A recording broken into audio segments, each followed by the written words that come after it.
ഏറെ സ്വപ്നങ്ങളുമായി പറന്നുയർന്നെങ്കിലും വികസനത്തിന്റെ ആകാശത്തെ തൊടാൻ കണ്ണൂർ അന്താരാഷ്ട്ര വിമാനത്താവളത്തിന് സാധിച്ചിട്ടില്ല. മികച്ച വിമാനത്താവളത്തിന് ആവശ്യമായ ഭൗതിക സാഹചര്യമെല്ലാം ഒരുക്കിയിട്ടും വിദേശ വിമാന കമ്പനികൾക്ക് അനുമതിയില്ലാത്തതും വിമാനങ്ങളുടെ എണ്ണക്കുറവും തുടങ്ങി പ്രതിസന്ധികൾ പലതാണ്. മലബാറിന്റെ വികസന സ്വപ്നങ്ങൾ കണ്ണൂർ വിമാനത്താവളം വഴി നടപ്പിലാക്കാൻ കഴിയുമെന്ന് ശുഭപ്രതീക്ഷയുണ്ടെന്ന് കിയാൽ MD സി ദിനേഷ് കുമാർ ഗ്രാമികയോട് പറഞ്ഞു. 2018 ഡിസംബർ 9 ആദ്യ യാത്രാ വിമാനം പറന്നുയർന്നു. കണ്ണൂർ വിമാനത്താവളത്തിന് ഇന്ന് 7 വയസ്സ് പൂർത്തിയാകുന്നു. ആദ്യ വിമാനം ആകാശത്തേക്ക് കുതിച്ചുയരുമ്പോൾ നാടിന് പ്രതീക്ഷകൾ ഏറെയായിരുന്നു. ആദ്യ നാളുകളിൽ പ്രതിസന്ധിയിലും മുന്നോട്ട് കുതിക്കാനുള്ള ഊർജ്ജമായത് 9 മാസത്തിനുള്ളിൽ 10 ലക്ഷം യാത്രക്കാരെന്ന കണക്കായിരുന്നു. എന്നാൽ തുടർന്നെത്തിയ കോവിഡ് അടച്ചിടലും വിദേശ വിമാന കമ്പനികളുടെ സർവീസുകൾക്ക് വേണ്ട പോയിന്റ് ഓഫ് കോൾ അനുവദിക്കുന്നതിൽ കേന്ദ്രത്തിന്റെ നിഷേധാത്മക നിലപാടും കിയാലിനെ കിതപ്പിച്ചു തുടങ്ങി. കോവിഡ് കാലത്ത് വിദേശ കമ്പനികളുടെ വലിയ വിമാനങ്ങളെത്തിയത് ഏത് വിമാനത്തെയും സ്വീകരിക്കാൻ കണ്ണൂരിന് ആകുമെന്ന് തെളിയിച്ചു. പുതിയ കമ്പനികളെ സർവീസിന് എത്തിക്കാനുള്ള കിയാൽ അധികൃതരുടെ ശ്രമം ഇതുവരെ ഫലം കണ്ടിട്ടില്ല. പോയിന്റ് ഓഫ് കോളിൽ കേന്ദ്രം കനിയാത്തതിനാൽ വിദേശ കമ്പനികളുടെ സർവീസുകളുമില്ല. 59,000 മെട്രിക് ടൺ സംഭരണശേഷിയുള്ള ഇന്റർനാഷണൽ കാർഗോ കോംപ്ലക്സ് പ്രവർത്തനം തുടങ്ങിയിട്ടുണ്ടെങ്കിലും ചരക്കു വിമാനങ്ങളില്ലാത്തതിനാൽ യാത്രാ വിമാനങ്ങൾ വഴി ചുരുങ്ങിയ അളവിൽ മാത്രമാണ് ചരക്കുനീക്കം സാധ്യമാകുന്നത്. പ്രതിസന്ധികളിൽ നിന്നും കരകയറാൻ വ്യോമയാനേതര വരുമാനം വർദ്ധിപ്പിക്കാനുള്ള ശ്രമത്തിലാണ് കിയാലെന്നും MD സി ദിനേഷ് കുമാർ ഗ്രാമികയോട് പറഞ്ഞു. ഡിസംബർ 9 കണ്ണൂർ ഇന്റർനാഷണൽ എയർപോർട്ട് അതിൻ്റെ 7ാം പിറന്നാൾ ആഘോഷിക്കുന്നു. ആഘോഷവേളയിൽ എൻ്റെ എല്ലാ ജീവനക്കാർക്കും അവരുടെ കുടുംബാംഗങ്ങൾക്കും കണ്ണൂർ ഇന്റർനാഷണൽ എയർപോർട്ടിന്റെ എല്ലാ സ്റ്റേക്ക് ഹോൾഡേഴ്സിനും പാർട്ട്നേഴ്സിനും കൂടെ നിന്ന എല്ലാവർക്കും കണ്ണൂർ ഇന്റർനാഷണൽ എയർപോർട്ടിന്റെ 7ാം പിറന്നാൾ ആശംസകൾ. അതിൻ്റെ വികസനത്തിനായി ധാരാളം പദ്ധതികൾ ആസൂത്രണം ചെയ്തു വരുന്നു.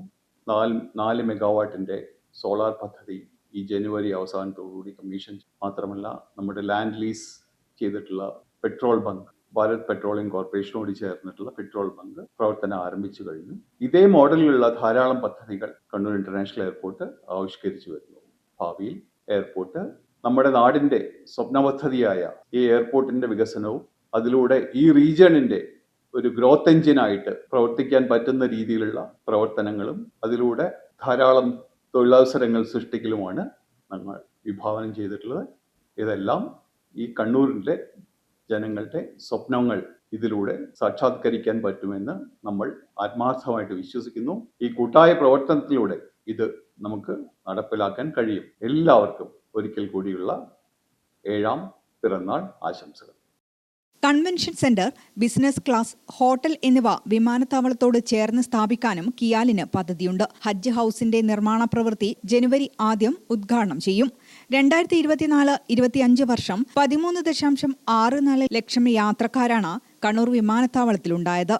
ആകെ 11,397 സർവീസുകൾ നടത്തി. ഈ വർഷം 20 ലക്ഷം യാത്രക്കാരും 250 കോടി രൂപയുടെ വരുമാനവുമാണ് കിയാൽ ലക്ഷ്യം വെക്കുന്നത്. കഴിഞ്ഞ സാമ്പത്തിക വർഷം 195 കോടി രൂപയായിരുന്നു വരുമാനം. മുൻ വർഷത്തേക്കാൾ 92% വരുമാനം വർദ്ധിപ്പിക്കാൻ സാധിച്ചു. ഈ വർഷം ജൂലൈ, ഓഗസ്റ്റ് മാസങ്ങളിൽ അന്താരാഷ്ട്ര യാത്രക്കാരുടെ എണ്ണം 1 ലക്ഷം കടന്നിരുന്നു. എന്നാൽ സെപ്റ്റംബറിൽ 89,750 ഒക്ടോബറിൽ 82,676 കുറഞ്ഞു. കണ്ണൂരിൽ നിന്നും ആകെ സർവീസ് നടത്തുന്ന എയർ ഇന്ത്യ എക്സ്പ്രസ്, ഇൻഡിഗോ എന്നിവയുടെ സർവീസുകൾക്ക് അടുത്തിടെയുണ്ടായ പ്രതിസന്ധികളും കിയാലിനെ നന്നേ ബാധിച്ചു. ശൈത്യകാല ഷെഡ്യൂളിൽ സർവീസുകളുടെ എണ്ണം എയർ ഇന്ത്യ എക്സ്പ്രസ് വെട്ടിക്കുറച്ചതാണ് ഒടുവിലത്തെ തിരിച്ചടി. 4 അന്താരാഷ്ട്ര സെക്ടറുകളിലേക്കുള്ള സർവീസ് നിർത്തിയതോടെ ആഴ്ചയിൽ കണ്ണൂരിൽ നിന്ന് 42 സർവീസുകളുടെ കുറവാണുണ്ടായത്. യാത്രക്കാരുടെ എണ്ണത്തെയും വരുമാനത്തെയും ഇത് ബാധിച്ചു. മാർച്ചോടെ ആരംഭിക്കുന്ന വേനൽക്കാല ഷെഡ്യൂളാണ് ഇനി ഈ സർവീസുകൾ പുനരാരംഭിക്കുക. കിയാൽ MD സി ദിനേഷ് കുമാർ പറഞ്ഞതുപോലെ വരും നാളിൽ മലബാറിന്റെ വികസന വളർച്ചയുടെ എഞ്ചിനായി പ്രവർത്തിക്കാൻ കണ്ണൂർ വിമാനത്താവളത്തിനും ആകട്ടെയെന്ന് ആശംസിക്കാം. ഗ്രാമിക ന്യൂസ്, മട്ടന്നൂർ.